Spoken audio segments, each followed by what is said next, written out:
Le 787 Dreamliner a été conçu pour dominer le segment des avions gros porteurs de taille moyenne. Boeing l'a vendu comme la solution long courrier pour la prochaine génération. Pendant un certain temps, cela a fonctionné. Puis Airbus a réintroduit l'A330, cette fois sous le nom d'A330neo. Il utilise la même cellule, mais ajoute de nouveaux moteurs, des systèmes améliorés et une consommation de carburant réduite. La plupart des compagnies aériennes le voyaient comme une solution temporaire. Maintenant, il remporte de vraies commandes. L'A330 est plus récent, moins cher, et surtout, il est disponible dès maintenant. Il comble un vide que Boeing n'a pas pu fermer. La question maintenant est de savoir si c'est juste un changement à court terme ou le début de quelque chose de plus grand. Comment Airbus a-t-il transformé un produit de second rang en une menace? Et Boeing peut-il se permettre de continuer à prendre du retard? Ce sont les questions auxquelles nous répondrons ici. Lorsque Boeing a lancé le 787 en 2004, cela a changé la façon dont les compagnies aériennes envisageaient les vols long courrier. Matériaux composites, meilleure portée, consommation de carburant réduite, tout indiquait une nouvelle norme pour les avions gros porteurs. Airbus a répondu avec l'A350, mais cet avion visait une autre partie du marché. Plus grande capacité, plus longue portée, il ne correspondait pas directement à l'avantage de taille moyenne du 787. Cela a laissé un vide. Des compagnies aériennes comme AirAsia et plus tard d'autres ont commencé à pousser Airbus à proposer quelque chose de plus simple. Elles ne voulaient pas d'un nouveau design entièrement repensé. Elles voulaient quelque chose qui pourrait être livré plus rapidement et coûterait moins cher à exploiter. L'A330 volait déjà. Il était fiable, familier pour les pilotes et disponible en grand nombre. Alors, Airbus a décidé de moderniser la plateforme au lieu de repartir de zéro. Cette décision a conduit à l'A320neo. La structure est restée principalement la même, mais avec de nouveaux moteurs LEAP, des modifications aérodynamiques et une meilleure économie d'exploitation. Il n'était pas conçu pour surpasser le Dreamliner. Il a été conçu pour concurrencer là où cela compte, sur le prix et la disponibilité. La 330neo n'a pas coûté très cher à Airbus pour le développer, environ 2 milliards de dollars, plus ou moins. Comparez cela au Dreamliner, qui a coûté à Boeing près de 20 milliards de dollars pour le mettre sur le marché. Cette différence est importante. Airbus n'avait pas besoin de parier sur quelque chose de totalement nouveau. Ils avaient déjà un produit fonctionnel. Ce dont ils avaient besoin, c'était d'une version qui puisse rester compétitive sans dépasser le budget. En utilisant la structure existante de l'A330, Airbus a maintenu ses lignes de production en fonctionnement et a évité les retards liés aux nouvelles certifications et aux refontes structurelles. Les moteurs mis à jour ont offert au Neo une meilleure efficacité énergétique et les modifications de l'aile ont aidé à réduire la traînée. La plupart des outils, des infrastructures et de la chaîne de travail étaient déjà en place. Pour les compagnies aériennes, c'était une décision facile. L'avion coûtait moins cher à l'achat. Il pouvait être livré plus rapidement. Et les pilotes déjà formés sur les anciens A330 pouvaient le piloter avec une formation supplémentaire minimale. Cela économise du temps et de l'argent du côté de l'opérateur. C'était un jeu stratégique. Airbus n'avait pas besoin de gagner la course technologique. Ils avaient besoin d'un produit fiable qui pouvait remplir les commandes pendant que Boeing était à bout de souffle. Et ils l'ont obtenu. L'A330neo n'a pas été conçu pour faire la une des journaux. Il a été conçu pour combler un vide que les avions plus récents continuaient d'ignorer. La plupart de l'attention dans l'aviation long courrier s'est portée sur les jets ultra long courrier et les modèles à haute capacité, des avions conçus pour repousser les limites, pas pour servir le milieu. Mais c'est exactement là que les compagnies aériennes ont encore besoin de capacité. Beaucoup de transporteurs ne volent pas sur des routes de 14 heures de l'Europe vers l'Asie chaque jour. Ils effectuent des trajets de 6 à 10 heures, souvent dans des régions avec un volume de passagers en hausse, mais des budgets plus serrés. C'est là que l'A330neo trouve sa place. Il transporte juste le bon nombre de passagers pour des trajets trop longs pour des avions à couloir unique, mais qui ne justifient pas un gros porteur comme l'A350 ou le 777. C'est moins cher que le 787-8, cela coûte moins que l'A350-900. Et pour les compagnies aériennes cherchant à remplacer des 767 vieillissants ou des A330 plus anciens, ils ne nécessitent pas une transition majeure. C'était la partie du marché que Boeing n'a pas priorisée. Le 787 visait plus haut, et le projet 797, censé autrefois répondre à cet espace, ne s'est jamais matérialisé. Cela a laissé aux compagnies aériennes peu d'options. Airbus a vu l'écart et a agi rapidement. Aujourd'hui, l'A330neo dessert des routes en Asie, en Europe, au Moyen-Orient et même en Amérique du Nord. Il n'a pas besoin d'être l'avion le plus avancé dans le ciel. Il doit juste être disponible, efficace et suffisamment bon pour cocher toutes les cases que Boeing a laissées ouvertes. L'A330neo n'est pas un nouvel avion, mais les améliorations sous la surface suffisent à changer sa performance sur le bilan. Au centre de tout cela se trouve le Rolls-Royce Trent 7000. Ce moteur offre une amélioration notable de l'efficacité énergétique par rapport aux anciens Trent 700 utilisés sur les A330 d'origine. Il fonctionne également plus silencieusement, ce qui fait une différence pour les aéroports sensibles au bruit et les horaires nocturnes. Airbus ne s'est pas arrêté au moteur. Ils ont retravaillé les ailes pour inclure des winglets plus grands inspirés du design de l'A350. Cela, combiné à des modifications du flux d'air et à certains éléments structurels plus légers, offre à l'avion de meilleures performances aérodynamiques et réduit la traînée sur de longs segments. À l'intérieur, l'A330neo reçoit la cabine Airspace, le même concept que l'on retrouve dans les familles A350 et A320neo. Les améliorations incluent un meilleur éclairage LED, des systèmes de pressurisation de l'air plus propres et des changements subtils dans la largeur des sièges et la disposition de la cabine qui améliore l'expérience des passagers sans modifier le plancher. Du point de vue des passagers, c'est visiblement plus récent. Du point de vue de la compagnie aérienne, c'est un produit qu'ils peuvent vendre. Le résultat net est une consommation de carburant par siège environ 14% inférieure par rapport à l'ancien A330 CEO.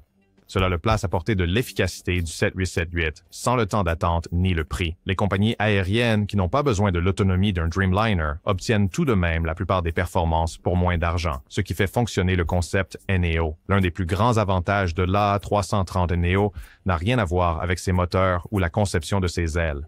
C'est le fait que presque 95% de ces pièces sont partagées avec les anciens A330 déjà en service. Ce genre de continuité fait une réelle différence pour les compagnies aériennes qui essaient de réduire les coûts tout en élargissant ou modernisant leur flotte. Les pilotes déjà certifiés sur le classique A330 peuvent passer au Neo avec une formation minimale. Il en va de même pour les équipes de maintenance, les agents de bord et le personnel technique.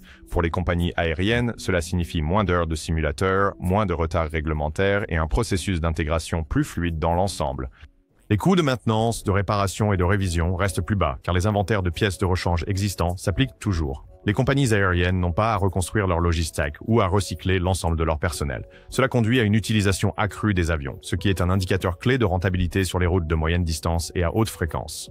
Cette configuration est particulièrement attrayante pour les compagnies à bas coût et les petites compagnies aériennes nationales qui n'ont pas les ressources pour soutenir plusieurs types d'avions. Avec le NEO, elles obtiennent de meilleures performances, une meilleure économie de carburant et des améliorations de cabine sans prendre le risque ou la complexité de gérer une plateforme entièrement nouvelle. Pour Airbus, c'était un mouvement stratégique.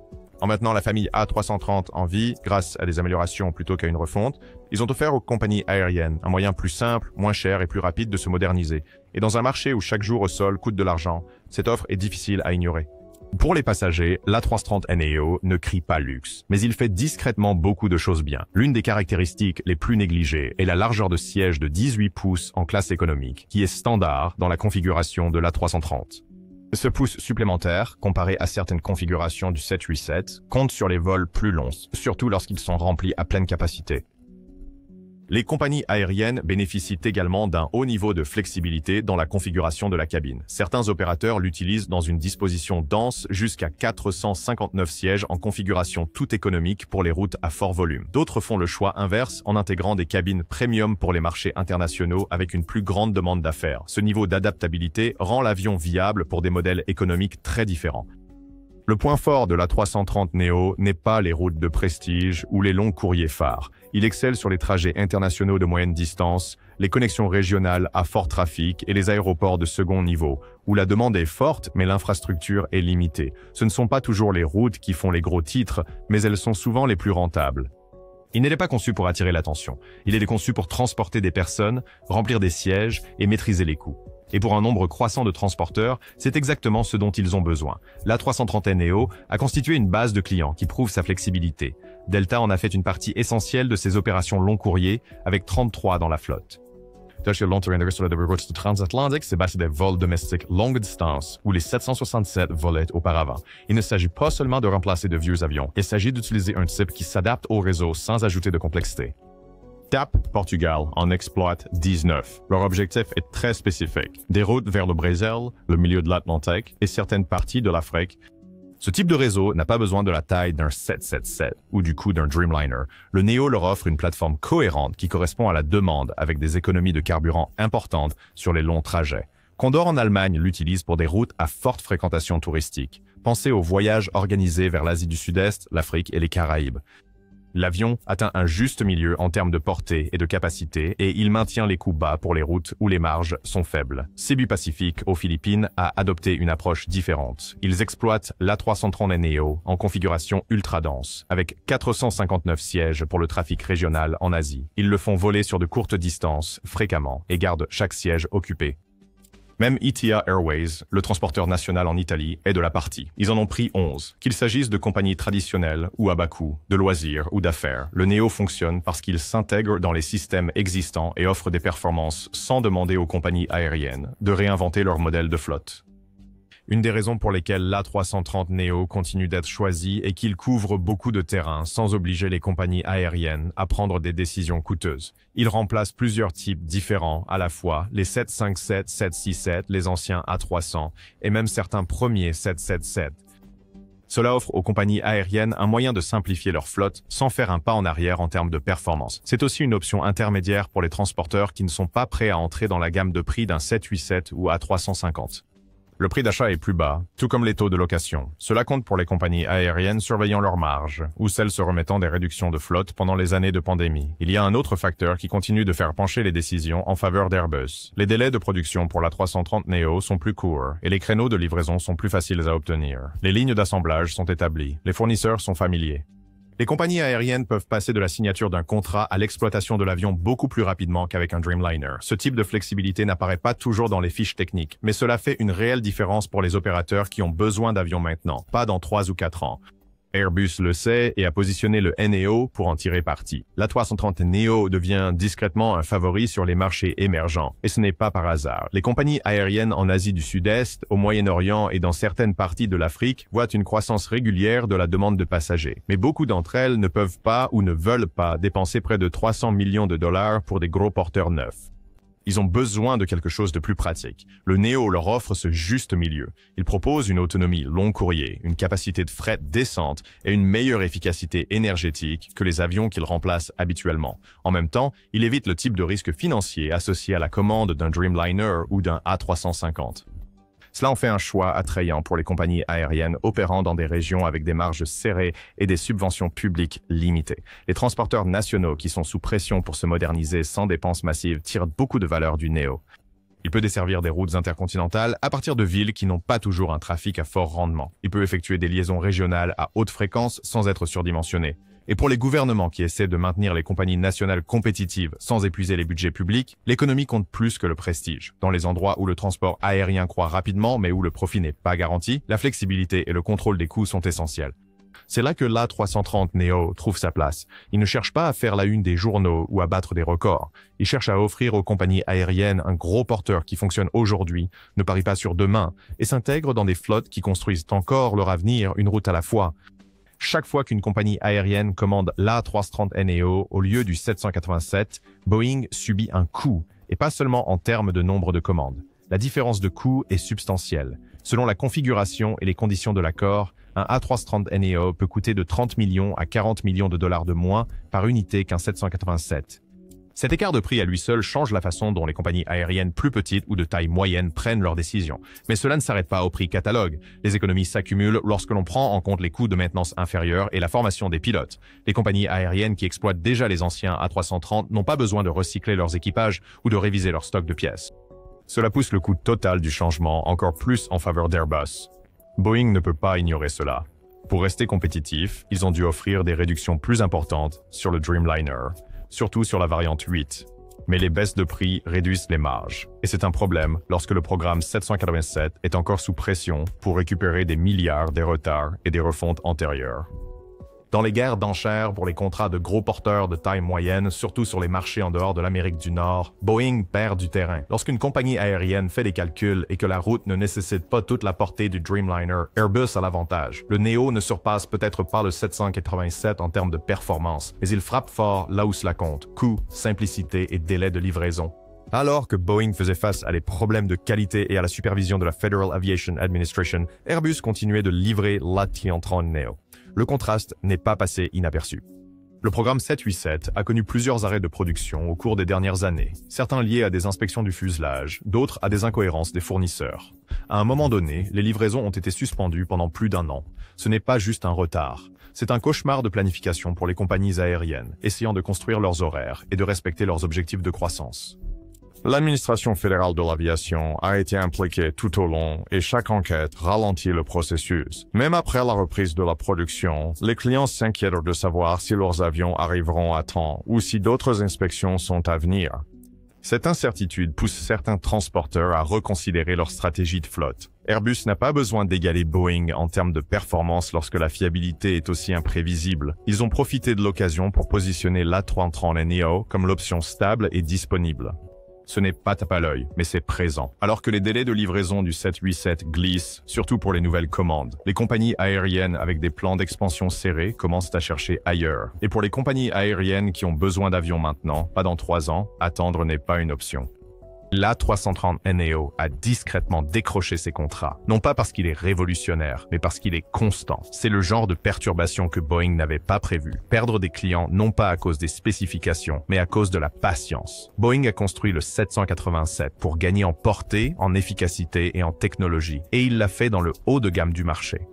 Mais en se concentrant tellement sur les routes de prestige long courrier et les transporteurs premium, Boeing a laissé une large ouverture au milieu. L'A330neo est entré directement dans ce créneau. Actuellement, Boeing n'a pas de véritable réponse dans la gamme de prix de 100 millions à 130 millions de dollars. Le 787-8 est techniquement ce qui s'en rapproche le plus, mais il est encore plus cher à acheter et à exploiter. Il est également surdimensionné pour des routes qui n'ont pas besoin de sa portée complète ou de sa complexité. Cela laisse les compagnies aériennes payer pour des fonctionnalités qu'elles n'utiliseront pas. Le plan antérieur de Boeing de lancer un nouvel avion de marché intermédiaire, le 797, n'a jamais décollé. Et pendant ce temps, Airbus a retravaillé un produit existant et a commencé à remporter discrètement des commandes. Sans rival direct à l'A330neo en production, Boeing est coincé. Concurrencer sur le prix signifie réduire les marges. Développer quelque chose de nouveau prend des années et ne rien faire signifie que davantage de clients se tournent vers Airbus. À partir de cette année, l'A330neo a enregistré 384 commandes au total. Cela inclut les variantes 800 et 900. Parmi celles-ci, 155 ont déjà été livrées, avec plus d'avions entrant en service chaque mois. Ce n'est pas une croissance explosive, mais elle est stable, et c'est exactement ce qu'Airbus visait. Les années de commandes les plus fortes ont eu lieu entre 2014 et 2021. Cette vague initiale a donné à Airbus une masse critique suffisante pour justifier le maintien de la ligne de production à long terme. Même sans des ventes spectaculaires comme l'A320 ou l'A350, la version Neo de l'A330 a trouvé sa place. Le volume de production ne concerne pas seulement les chiffres principaux. Il s'agit d'atteindre le seuil de rentabilité et Airbus a déjà franchi cette étape. Le programme Neo a été relativement peu coûteux à développer, avec des estimations autour de 2 milliards de dollars. Cela signifie qu'il n'avait pas besoin d'un nombre massif de commandes pour être rentable. Avec le rythme actuel des livraisons et un flux d'opérateurs encore en cours d'intégration, l'avion est désormais rentable. Il ne domine pas le marché, mais il n'en a pas besoin. Quand on regarde les chiffres, la proposition de valeur de l'A330-900 est assez claire. Le prix catalogue en 2018 était d'environ 115 millions de dollars, contre environ 145 millions de dollars pour le 787-9. Même si les accords réels se concluent bien en dessous de ces prix affichés, l'écart de prix se maintient. Cette différence de 30 millions de dollars est difficile à ignorer, surtout pour les compagnies aériennes cherchant à se développer rapidement ou à maîtriser les coûts en capital. Sur une base par siège, le Neo tient bien. Son coût d'exploitation par mile par siège est généralement compris entre 3 et 5% de celui des 787. Et sur les trajets moyens courriers, les vols de moins de 9 heures, l'A330neo offre souvent un meilleur retour sur investissement. C'est parce qu'il n'a pas la même prime de prix et ses systèmes sont plus faciles à intégrer dans les flottes existantes d'A330. Pour les transporteurs à bas coût et hybrides, les calculs penchent encore plus en sa faveur. Les économies initiales comptent plus que la capacité ultra longue portée. Si l'avion peut voler des segments de 7 à 8 heures efficacement, il fait le travail, et l'A330neo fait exactement cela. Il n'est pas conçu pour surpasser le Dreamliner en termes de spécifications. Il est conçu pour avoir plus de sens financier pour le type de compagnie aérienne qui fonctionne avec des marges serrées et a besoin de gros porteurs fiables et disponibles. Les sociétés de leasing constatent un intérêt solide pour la 330-900, surtout de la part des compagnies cherchant à augmenter leur capacité sans s'engager dans des achats à long terme. Ce qui a surpris certains dans l'industrie, c'est à quel point l'avion maintient bien sa valeur. Grâce à sa grande compatibilité des pièces avec les anciens modèles A330, les coûts de maintenance sont prévisibles et les pièces de rechange sont faciles à trouver. Cela rend les unités d'occasion attrayantes, non seulement pour les compagnies aériennes, mais aussi pour les loueurs gérant des flottes mondiales. Pour les loueurs, la prévisibilité est primordiale. Ils ont besoin d'avions qui ne restent pas inactifs entre les locations et la 330neo s'avère fiable dans ce rôle.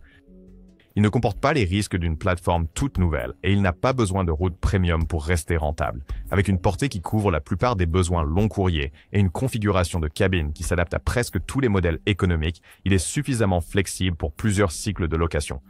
Cela a fait de l'A330neo un gros porteur de choix pour les loueurs qui recherchent quelque chose de stable, déployable et financièrement peu risqué, même si ce n'est pas le jet le plus tape à l'œil dans le hangar. L'A330neo a ses atouts, mais il n'est pas conçu pour toutes les missions. Sur les routes ultra long courrier, tout ce qui dépasse 12 heures, il commence à perdre du terrain. Le 787 et l'A350 ont été conçus avec ces segments à l'esprit, avec des cellules plus récentes et des matériaux plus avancés qui leur confèrent une meilleure efficacité énergétique dans les extrêmes. Le Neo, en comparaison, est plus lourd et moins optimisé pour ce type de portée. Il fonctionne mieux pour des vols entre 5 et 9 heures. Au-delà, la consommation de carburant augmente plus rapidement et les économies opérationnelles diminuent.